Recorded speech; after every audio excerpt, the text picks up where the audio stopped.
Hi, and welcome to a special Father's Day episode of the Andre The Beast Crayton show with my beautiful co-host, the benefitist, Yolanda M. Smith. You are so smooth now. You say that like it just runs like it's smooth like Let me butter. get that Barry White voice. Smooth Yolanda like M. Smith. Butter. Happy Father's Day. Well, thank you. Yes. So we're doing a special Father's Day. We're going to do some stats, some hypothetical questions and answers. But more importantly, we're going to talk about the importance of being a father on this Father's Day weekend. I want to let you start it off. Well, I think it's super important to have this conversation. So happy Father's Day to all the fathers out there. Those that even function as father figures for others, even if you don't have your own children, because I think men play an important role in terms of being able to mentor, step up, and be present and have an opportunity to play a role in a child's life. Right. Because a father don't take a mother can't take the place of a father. We're going to start right there, and I've had opportunities where I was a single parent. Right. And I think that probably one of the things that I did that I shouldn't have did is tried to overcompensate. Meaning what? Meaning that you probably bought them stuff or allowed them to get away with things just because you just kind of felt bad that, the father figure wasn't there and didn't want them to feel like they were missing out on anything, or just just pure lack of ignorance of not knowing what to do, from that standpoint. But I think that today it's all about saluting the fathers. That's right. And when we say father, it doesn't necessarily mean biological. It's those men that have chosen to step up and really play a role. And the ones that want to step up and for some reason aren't given the opportunity to stand up. Like to give them shots out too and let them know that hang in there, be strong. We see you. We see you. We see you. Yes. Yeah. I think that we just we looked at some statistics. So this is kind of interesting because when you think about father, you've got your two-parent households, you've got single parent households where perhaps the father can be a part of the life but don't live primarily with the child, so sees the child maybe on a schedule ordered by the court, or it could be an arrangement that is made between the two parents if there's a positive co-parenting situation. But also, a lot of fathers today are taking custody of their children and becoming the sole support system for the child. Yeah. And statistics show that right now, and this is a 2020 statistic, so it's a couple years old, but that at that point in time, it was about 16% where there was single father parenting, 16%. And so what that means is that 1 out of 6 single parenting arrangements is a male, a father, taking charge and custody of his children. Does it just what's the statistics before that? I mean, but let me rephrase that. Why do you think, I'm coming hypothetically, that there's a change all of a sudden? Well, some of the stuff I read equated it to several different things. There's there's been a lot of societal changes. Mm-hmm. One is, we could go and make a bunch of educated guesses at this. Okay, so hypothetically. So just don't hold. Yeah. I read some things talking about financial reasons. There's societal changes where, in today's society, maybe the woman doesn't feel like she has to be the primary caregiver for the child. And if their arrangement or marriage or relationship changes, then she's comfortable with the father taking the primary predominant role as the parent. I think that, you've got a lot of other situations that come to bear. And in this day and age, it could be anything from drug use, homelessness, maybe financial reasons that the mom can't take care of them, because this was interesting. The statistics also showed that when it relates to fathers caring for their children, they tend to have more income and more education than single women. Really? Yeah, that was kind of interesting. Now, I haven't dug deep into it, but I just did a little bit of research to see what was out there. And not that that means anything or extrapolates across the whole population, but they saw that as one of the contributing factors, differentiators, right? You know, where, so, you know, I think there could be a lot of factors related to that. I mean, now more men even are stepping up and saying, no, I want custody. I feel like I would be the better parent. And if you go and you fight it in court and you win, you get the child. You know, it's not as easy as it appears on paper. Well, tell me about it. I mean, you know, because if you've been a single mom, you already know. So I think a lot of things that we have lived through and have experienced throughout lives, men are now experiencing. And so I think what do you mean? Like, but it's pretty much a system that's designed more in favor of the female versus the father anyway. So it's not like, you know, it's almost like you have a handicap coming out of the gate. Well, I think that goes back to the psychology of parenting and the mother being the nurturing being. And you probably would have psychologists suggest that, you know, the mother needs to be in a dominant role. I mean, think about it. That baby came out of that mother's womb. That mother may have nursed the baby, you know, different things like that. And if possible, the mother sort of carrying that nurturing role in a dominant way. You would have said, most courts would have said, well, if all possible, we want to keep the kid with the mother, right? Right. But there's circumstances now that would say that's not what's best for the child. Right. So I think that, and again, that goes back to just maybe some of the more traditional norms in life, because, you know, of the way we were raised. And you started out with a 2-parent household. Typically, if there was a split, the mother always kept the kids. Yeah. You know, so it's changing now. But again, that, and I don't know who said that should have been the rule. It's just kind of the way it was, right? I think that was illegal. I think it goes back to what you just said. It just seems the right thing to do. Yeah. I mean, because the kids want to be with their mommy. You know what I mean? Daddy's good too. But now, I mean, I can take you as an example of being a single father. You've been a single father for several years, and your daughter wants to be with you. 17. Yes. What did I say? Many? 17 years. Yeah, and she wants to be with you. I mean, so it all depends on how the kid is kind of raised in the environment that they're in. I mean, she's raised up. She knows her dad. She wants to be with her dad. I mean, I know several men that have been in that situation. So I mean, we celebrate you for those that are stepping up and really taking active roles. You know, it's nothing better than a father's love. I'm just here to tell you, my dad passed away in 2017, but to have him there at key moments, to walk me down the aisle, to be there when my first child was born, you know, to tell me things are gonna be all right. I was bad as I don't know what, and my daddy would figure out. He did. I loved him. Who did the discipline in your house? Your mom or your dad? Well, you got to remember that the household didn't quite run that way. So they got divorced. You know, there was a split, and my dad, who I call my dad, him and my mom never married.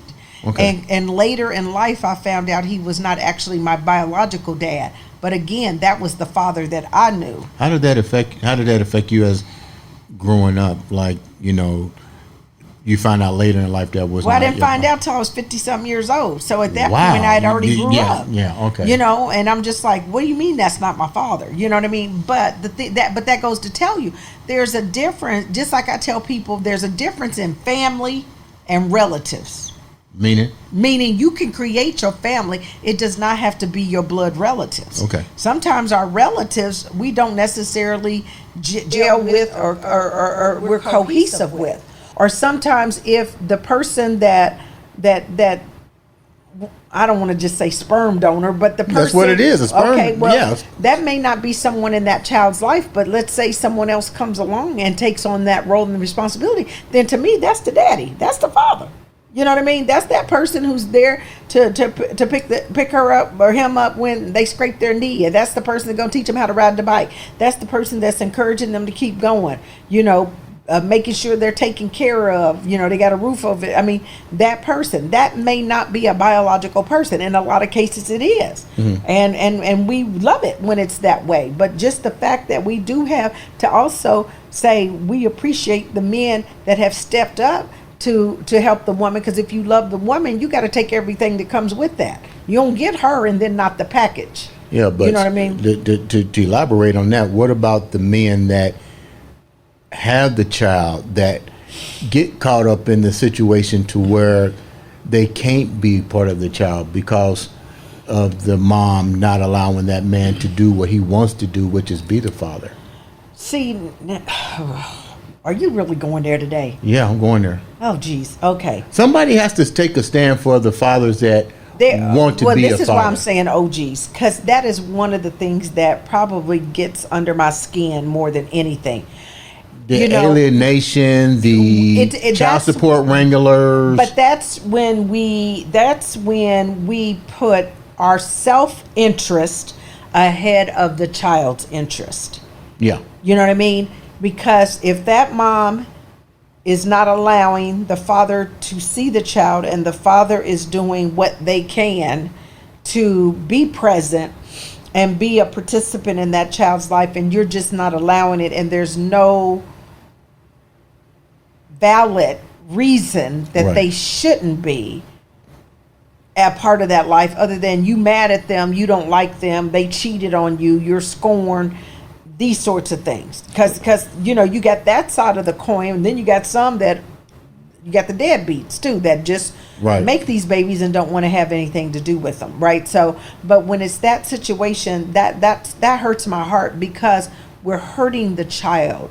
And sometimes we have to be mature enough to put our own feelings to the side and allow the man to be present in his child's life when he wants to be. I'm glad you said it, because before you came, we had a guy here and we was addressing an issue because he was like, well, Dre, what are you going to do to us? I'm going to do a Father's Day thing. And I didn't have anything like really scripted out about it. I just wanted to acknowledge the fathers that want to be a part of the kid's life. And he shared a story with me about an individual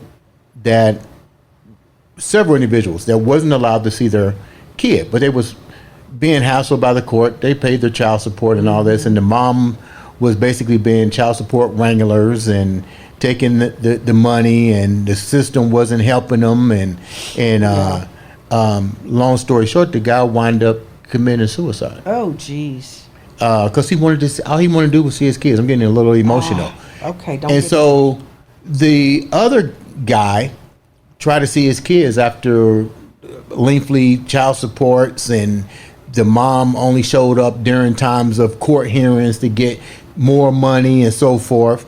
And the kid reached out to him and said, what did he tell me? The kid said to him, you're not my you're not my father, my mom, blah, blah, blah, blah. Brainwashed the kid. I mean, so I guess this show today, you know, I didn't really know the narrative on what I wanted to go with it, but it's kind of like it's getting to me emotionally because I went through this. Yes, you did. And I'm thinking, this is Father's Day. Women need to understand the importance of a father in a child's life and learn to put their scornness or differences to the side and say, what is the impact on that child later in life? Now, just imagine that kid telling that guy, you're not my father, when the guy clearly trying to fight for that kid, according to the guy that was there. Well, I mean, you can imagine the hurt that would be. But, you know, as parenting is difficult in and of itself. So to create these extra layers of resistance, of tension, is equally, I mean, if not, it's more, it just makes it that much more difficult. And in this day's environment, we find that these children are growing up so different than, maybe my generation. Yeah. And they just don't have that level of toughness and mental soundness that we had to be able to deal with things. And so it's not good. He didn't know what to tell him. He didn't know what to tell him. We cannot be doing this. And, I just say to women, if you are one of those people that have found yourself in this situation, change. Just take a minute and just change. Just put your feelings to the side and prioritize your child. Because at the end of the day, if you want a healthy, child that can be productive in society, you don't want to jack with their mental health. Yeah. The mind is fragile, and you start creating these narratives and really creating situations where they're finding it difficult, and then identity, because that's a big one. Then your identity becomes in question. Mm-hmm. So your kids going to school, and then they see other people and they have their dads and they don't have their dad, but they don't have their dad only because, not because the dad don't want to be there, but because you mad at them. Mm-hmm. That's not cool. Well, that's why that guy, he was like, please reach out and tell, kind of like, he's like, Drake, can you just share my story? And I said, yeah, I can do that, because I feel where you're coming from. Like, I'm not a therapist. I'm not a doctor, but I do no. But I do know the impact of generational curses. Yeah. And let me share down my story to Father's Day. My father is a great father. Love my father to death. My mom never spoke ill about my father. Never spoke ill. However, my dad was a Rolling Stone. He got tons of kids. I heard bad things from the other side, from the women. Mm-hmm. But at the time, I didn't, like you said, I couldn't process all this because I never heard my mom speak ill of my father. Gotcha. But when I was seeing it victimized on the other ends, as I got older, it started to plague with me. So I remember asking my father this particular question, and I said, what was my mom to you? And that literally messed him up. Literally, he had to answer that question. And when he told me, I started to understand. He started to share his story. It was a very impactful story, because he grew up with a mother and a father. Right. My grandfather was a preacher. And I used to ask him, I said, well, how can you have so many kids and not be a part of their lives? And he broke down and told me a story. And one thing that I said as growing up that I never wanted to... Well, I want to know the story. How you going to not tell the story? Okay, well, the story was he always had a job. He worked for the city, but he also did things to survive. Just put it like that. Mm-hmm. Things to survive. He was there monetarily, money-wise. But remember, my mom died when I was really young. Yes. So there was no time to really know who my father was. I had to learn as I got older. So I was fortunate. I got to come to the city, Indianapolis, and travel and things. I did things that I guess most kids couldn't do. I got to travel. My dad made sure of that, gave me money and did whatever. But the older I got, I really wanted to know who he was. Right. And there was no mother there to share it. My mother's side of the family did not know him that well.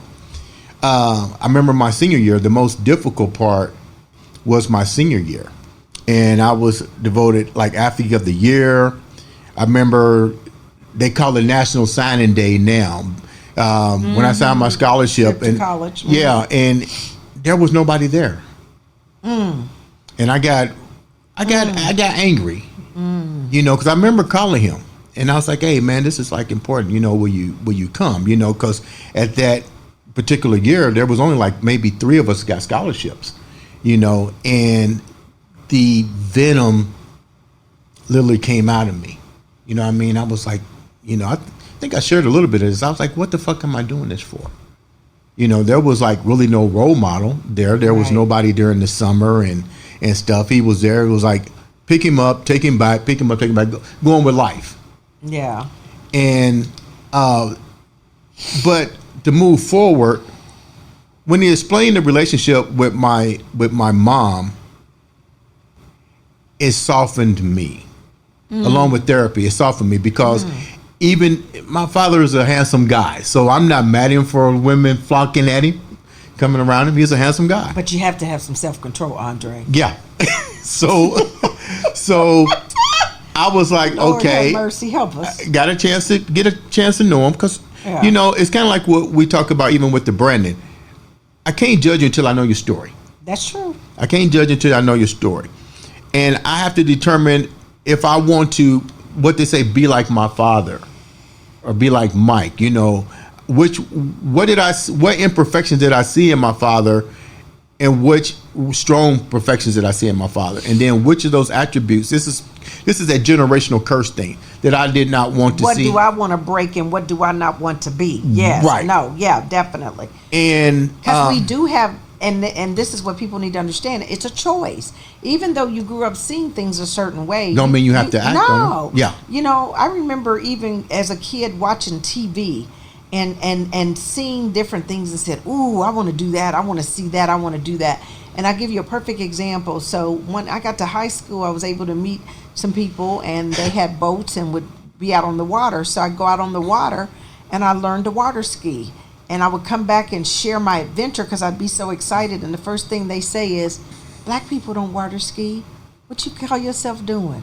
Why you water skiing? We don't water. What do you mean black people don't water ski? Can you swim? I could swim. Black people can't swim. Well, but there are black people that can swim. Yeah. Again, we know that based on the neighborhoods, there weren't always pools there. Right. But to make that generalization like we do, that black people don't swim, again, that's us limiting ourselves. So I get what you're saying, but then why can't we change the narrative? Why does it have to stay the same as it was years ago and years ago and years ago? That's what that guy asked me to talk about today, and it's that generational curse that as a father,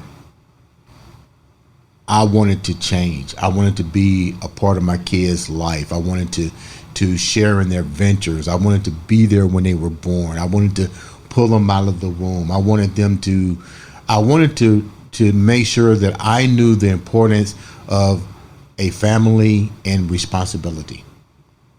That was key to me. As a father, the greatest gift that I think I could have ever had was to be there during the birth of my child and to hear them holler the word dad.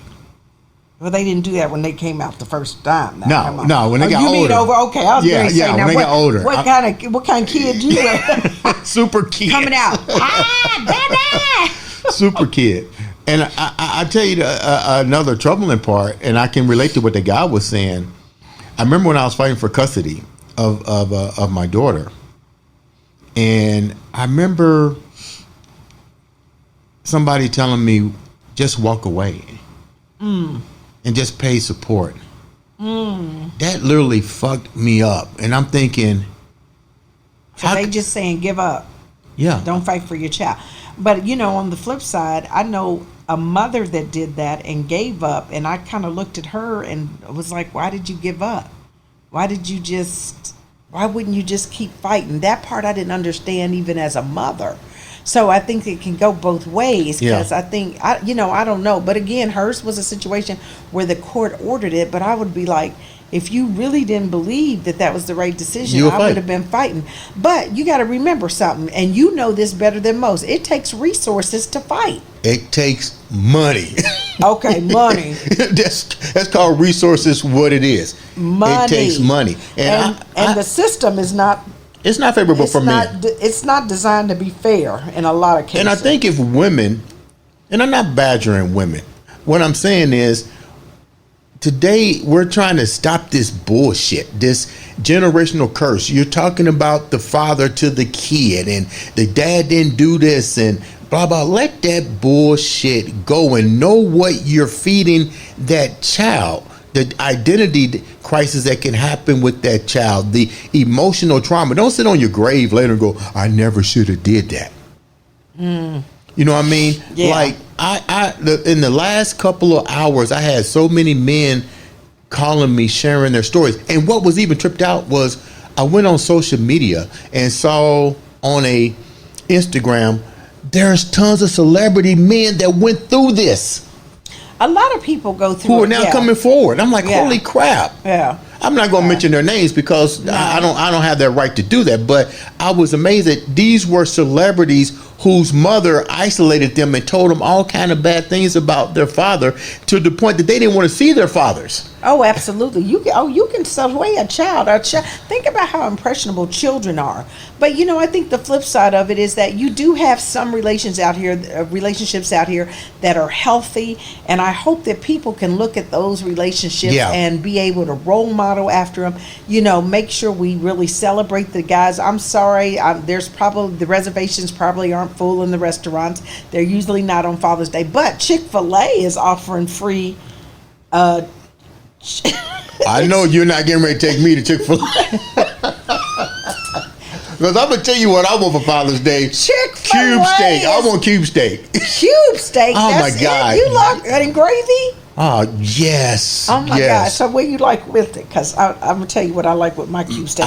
Mashed potatoes. Weird. Okay. Sometimes I like a good macaroni and cheese if it's really cheesy. I like your cube steak? Yeah. Okay. And that's in a salad with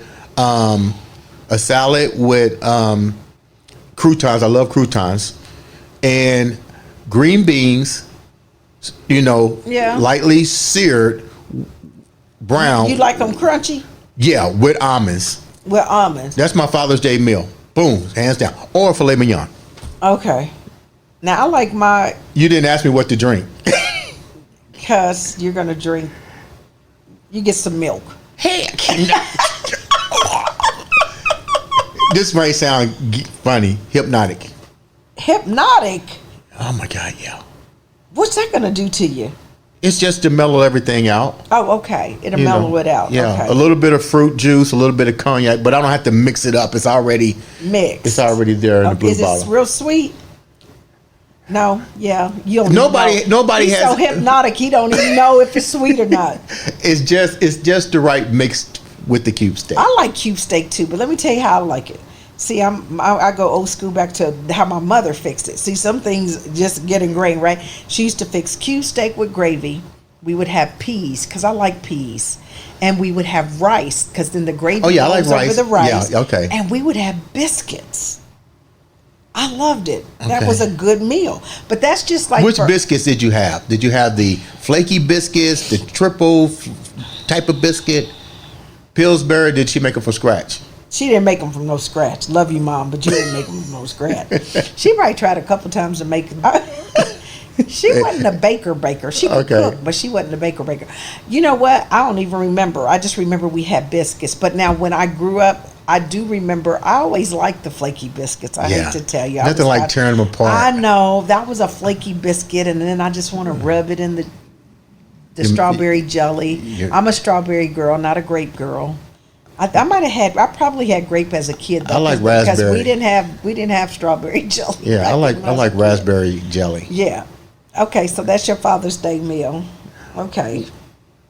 What's your favorite Father's Day meal when your father was alive? What was his favorite? What was the one thing about your father that you remember to this day and go, holy crap? The thing that I remember about my father the most is that he was a man that could truly find the good in anything. And so I remember one time getting in trouble, and I'm not going to get into details about it. You're going to tell me off camera. Off camera. But I got into some trouble, right? And I remember my father literally coming to my rescue to say, no, she probably just got impatient and something, blah, blah, blah, blah, blah. Okay, so I'm going to tell y'all. So 18 years old, I was about 17 or 18. 18 because I actually when You better tell the truth and be authentic. I got in trouble, y'all. Okay, so I shoplifted. I took something, and I got caught because I wasn't a good shoplifter. I didn't know how to do it. Was you with other people? No, I was by myself. Okay. But I wanted this blouse, and the blouse was so incredibly expensive. The bad part about it is that I actually had money in my purse and a credit card. There was no reason to do that other than I just sure made. You wasn't a kleptomaniac? I just made up my mind I wasn't going to pay that price for it. But anyway, I got in trouble, right? My dad rationalized it, and he was like, oh, she just probably got impatient and didn't want to wait for somebody to ring her up. And I mean, I just loved him for that. This man would find the good in anything. And, maybe it's because I was his daughter, but whatever. It was any situation. That was him. He didn't like confrontation. Okay. And that was for sure. But one of the things is that he would always look for the good in something. And that's a remarkable trait, because I know so many people that will go straight for the negative. People will never forget what you did well, but boy, they can tell you what you did wrong. Go to the negative, go low, go low, go low. He was one of those people that I would say truly went high. No question. I'm almost to sometimes I'd be like, okay, now Daddy, surely you ain't that. So what are some of the valuable things that you've learned from having a father? Because there's always those things that we look back on. I know that's one of them, but what's the things that you apply every day of your life? Well, no, I think you look at him and it was about the work ethic. It was about how you treat people. I mean, he wasn't extravagant. He was a very social person. People loved him, and there was a reason they liked him. You know what I mean? He was one of those people that was fun and nice to be around, but he was a very giving and generous individual. He was very generous. I mean, till his last days, he gave. And so I think and if I look at me and who I am, most people would say she's generous. She's a giving person, and sometimes to a detriment, because then people can take advantage of you. But I think it's one of those things that I think it was just really, if you do certain things between him and my mom, life will be okay for you. You'll come out of it. And it's really about how you treat people, making sure that you put in the work, you'll get what you need out of it. I mean, he worked at Harvester for years. International Harvester? International Harvester for years and years and years. Yeah. He even got my brother on there. And it used to be called something else. I can't remember. They changed the name or whatever. But yeah, he worked there for years. But I mean, he was that kind of person. He'd get people jobs. He'd help you out. He'd give you people money. He'd give you the shirt off his back. He was just that generous of a person. But it was kind of funny, because even when people would screw him over, he wouldn't get mad. He'd just be that person. Oh, it's okay. It's all right. It's okay. It's all right.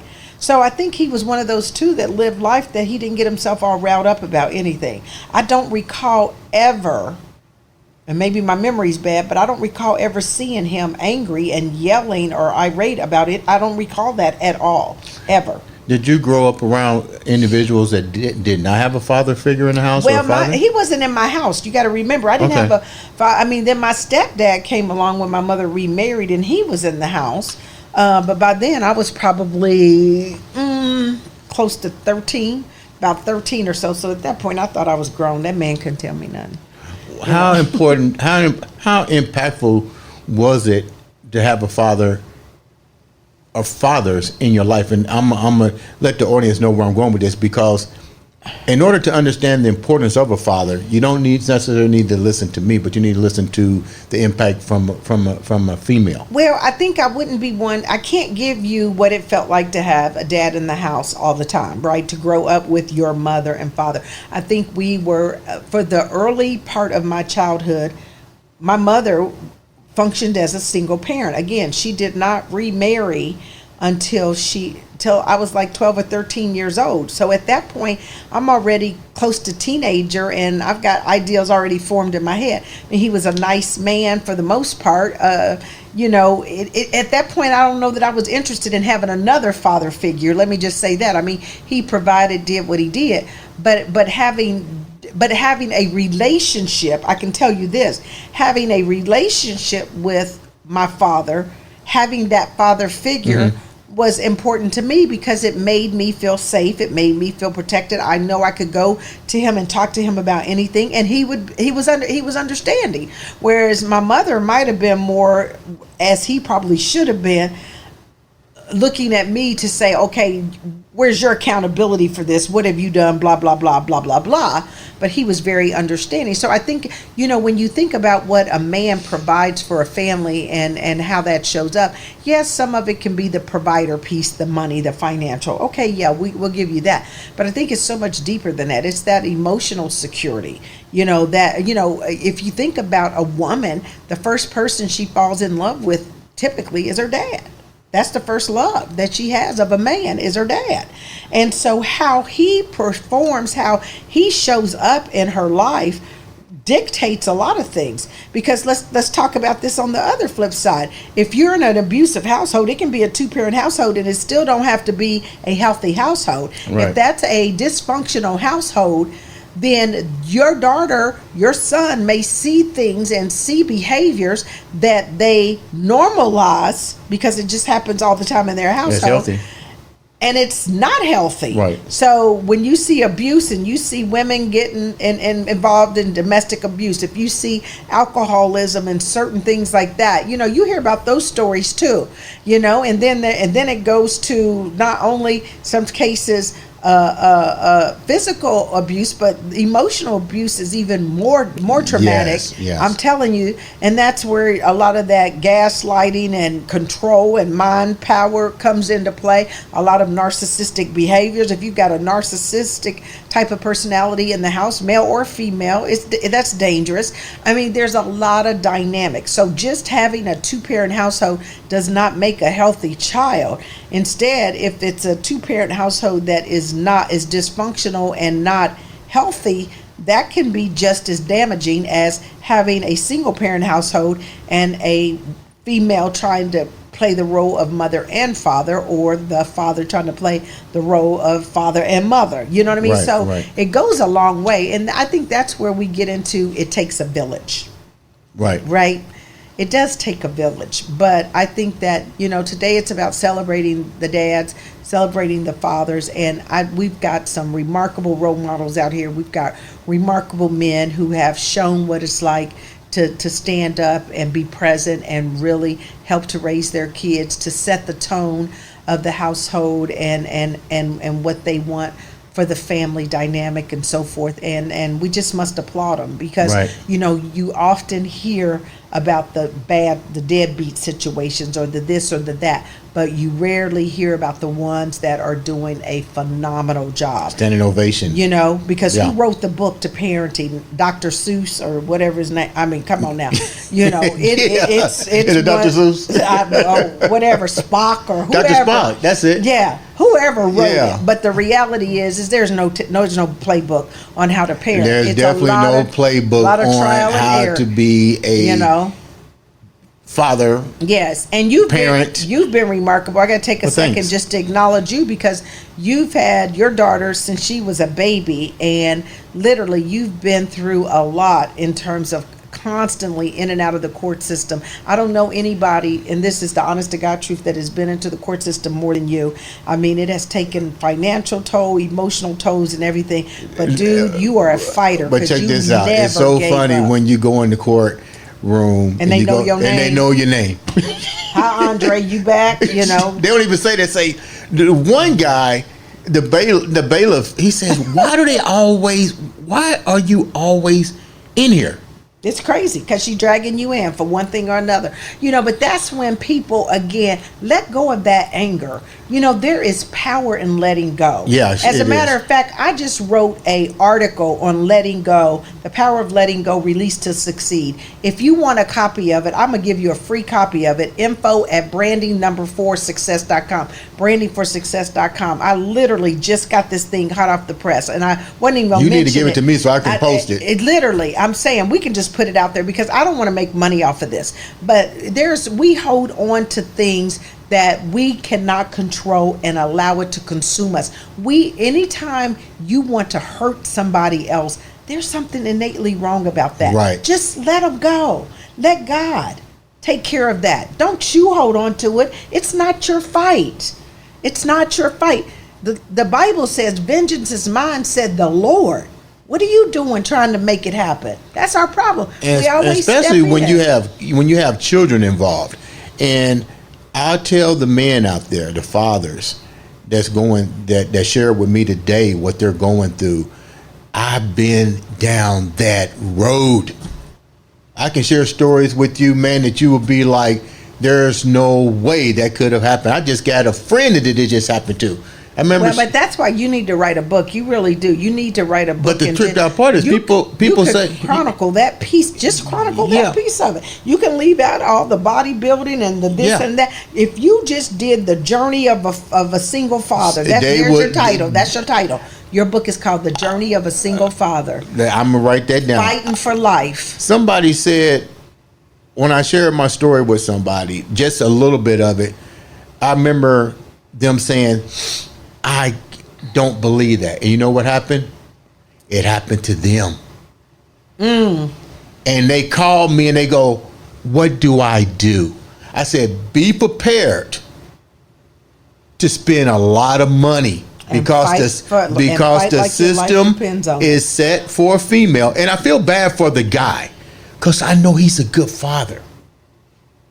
Good father. And I said, you about to get into a fight of your life. Fathers, this ain't the bash individual, but sometimes fathers need that platform because we're men and we feel like that we're not supposed to let people know what we're going through when we're trying to fight for our children.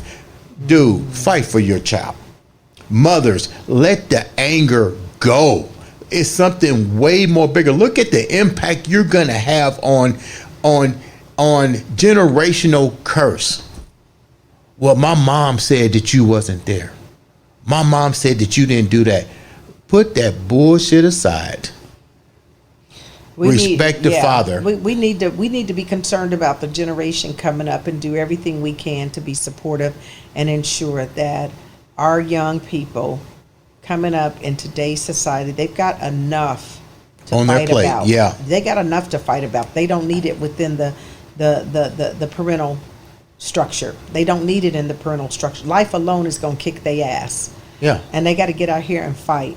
And our black boys especially got to get out here and fight. So the last thing we need is tearing up the structure internally, so that by the time they get to the external environment, they are already messed up. Yeah. and then got to take another beating from somebody else. We just got to do better. We do. But happy Father's Day, because we just love the fathers. Yeah, and thanks to guys today for sharing their stories with me. I did my best to try to bring some awareness to what you guys are going through.